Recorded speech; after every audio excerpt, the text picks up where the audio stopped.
नमस्कार दोस्तों, आपके अपने ही चैनल ठीक है में स्वागत है। कल 25 फरवरी का दिन था और मुख्यमंत्री की घोषणा का इंतज़ार सभी एसटीटी अभ्यर्थी कर रहे थे। कल पीआईएल की सुनवाई भी थी, विधानसभा सत्र भी चला, लेकिन कहीं न कल सारा दिन अभ्यर्थियों की जो निगाहें टिकी थी वो व्यर्थ गई, खाली गया कल का दिन। तो क्या मुख्यमंत्री का घोषणा सिर्फ एक जुमलेबाजी थी? सातवां चरण में बदलाव होने वाली भी जो बात थी, क्या जुमलेबाजी थी?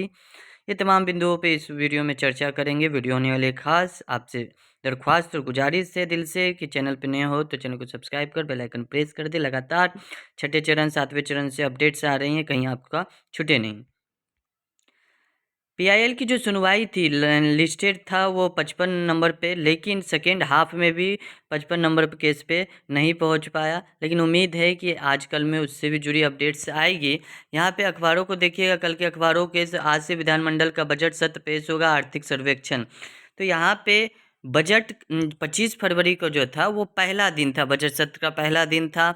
यहाँ पे सबसे नीचे सेकेंड पैराग्राफ में आप देखें तो यहाँ सातवें चरण की काउंसलिंग से संबंधित भी घोषणा किए जाने की संभावना है। पहले दिन राज्यपाल के अभिभाषण के तुरंत बाद दोपहर करीब 12 बजे राज्य का आर्थिक सर्वेक्षण पेश किया जाएगा। राज्य सरकार की ओर से 2006 लगातार प्रतिवर्ष आर्थिक सर्वेक्षण पेश किया जाता है।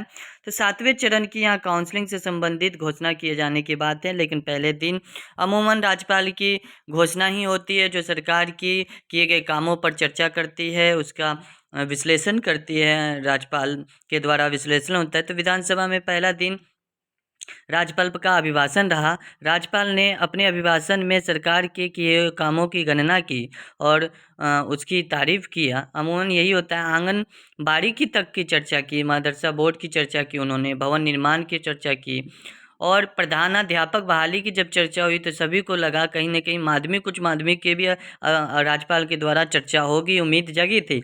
लेकिन प्रधानाध्यापक बहाली की चर्चा हुई, लेकिन माध्यमिक उच्च माध्यमिक बहाली की चर्चा राज्यपाल के द्वारा नहीं हुई, ना ही रिक्रूटमेंट बोर्ड की चर्चा उन्होंने की। अब रजनीश कुमार जो 25 फरवरी को उन्होंने कहा था कि मुख्यमंत्री सूबे के मुखिया द्वारा सातवें फेज का घोषणा स्वयं सूबे के मुखिया मुख्यमंत्री करेंगे, लेकिन ये कल का दिन खाली गया। मेरा व्यक्तिगत राय है कि कल का बजट का पहला दिन था, इस वजह से राज्यपाल का अभिभाषण तक ही सीमित रहा। 28 फरवरी को अब पेश होगा राज्य का बजट। तो इस दिन पूरी उम्मीद है कि 28 फरवरी को रजनीश कुमार सर का बात सही होगा। उन्होंने जो कहा था, सातवां चरण की जो बदलाव की बात हो रही थी कि सातवां चरण की बदलाव होगी, 25 फरवरी को जब कुछ सामने निकल कर नहीं आया विधानसभा के सभागार से, तो एसटीटी अभ्यर्थियों की निराशा है। अब उनका कहना है कि न कोई घोषणा होने वाली है, न बदलाव होने वाली है। दोस्तों, घोषणा भी होगी और बदलाव भी होगी। मुझे पूरी उम्मीद है कि सातवें चरण की काउंसलिंग से संबंधित घोषणा किए जाने की पूरी संभावना है। आप देख लीजिए, लिखा हुआ है बस 28 फरवरी। 3 दिन इतना वेट किए हैं, 3 दिन और वेट कर लेते हैं और 28 फरवरी को कुछ ना कुछ तो निकल कर आएगा सेवंथ फेज के बारे में, ये मुझे उम्मीद है। अब यहाँ पे सातवें चरण की बदलाव जो होगी, सेंट्रलाइज होगी, सारा कुछ होने वाला है। एसटीटी 25 फरवरी का दिन था, घोषणा पीआईएल की भी सुनवाई थी, लेकिन नहीं हुआ। विधानसभा सत्र भी चला।